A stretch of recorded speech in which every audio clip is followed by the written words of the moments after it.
ஆம், இங்கே ஒரு சகோதரி இருக்கிறார். தொடருங்கள். அவர் தனது அடையாளத்தை வெளிப்படுத்த விரும்பவில்லை. எனவே நான் அவர் சார்பாக இந்த கேள்வியை கேட்கிறேன். சரி. சரி, கேள்வி இதுதான். அல்லாஹ்வின் மீதுள்ள நம்பிக்கையை எங்கள் உள்ளத்தில் மட்டும் வைத்திருந்தால் போதுமா, அல்லது அதனை பொதுவெளியில் அறிவிக்க வேண்டுமா?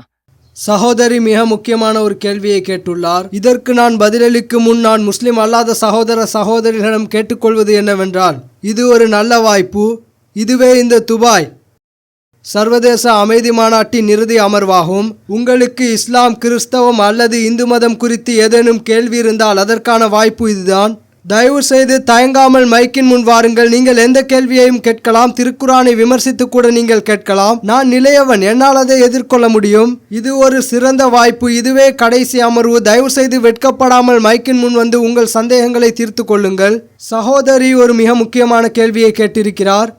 அதாவது, ஒரு நபர் எல்லாம் வல்ல இறைவனின் மீது நம்பிக்கை கொண்டு அவரை ஏற்றுக்கொண்டால் மட்டும் போதுமா, அல்லது அவர் அதை வெளிப்படையாக அறிவிக்க வேண்டுமா? சகோதரி, இதில் மிக முக்கியமான அளவுகோல் என்னவென்றால், அந்த நபருக்கு எல்லாம் வல்ல இறைவனின் மீது நம்பிக்கை இருக்க வேண்டும். அதை பொதுவெளியிலோ அல்லது மற்றவர்களிடமோ அறிவிப்பது கட்டாயமில்லை. ஒருவேளை சகோதரி தனது உயிருக்கு ஆபத்து வரலாம், அல்லது தனக்கு பிரச்சனை ஏற்படலாம், அல்லது சமூகம் தனக்கு தீங்கு செய்யலாம் என்று கருதினால், அத்தகைய சூழ்நிலையில் உள்ளத்தில் நம்பிக்கை வைத்திருப்பதே போதுமானது.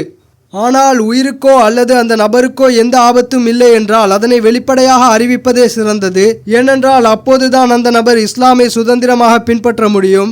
உங்களுக்கு நம்பிக்கை இருந்து அதை நீங்கள் மற்றவர்களிடமிருந்து மறைத்து வைத்தால் நீங்கள் இஸ்லாமை ரகசியமாக பின்பற்ற வேண்டியிருக்கும். அது கடினமாக மாறிவிடும்.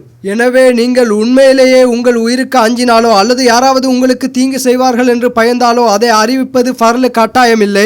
ஆனால் அப்படியாப்பட்ட எந்த பிரச்சனையும் இல்லை என்றால் வெளிப்படையாக அறிவிப்பதே சிறந்தது. ஏனென்றால் நீங்கள் உங்கள் நம்பிக்கையை வெளிப்படையாக பின்பற்ற முடியும். நீங்கள் அதை ரகசியமாக பின்பற்ற வேண்டிய அவசியம் இல்லை. இதுவே உங்கள் கேள்விக்கான எனது பதில் சகோதரி. Thank you.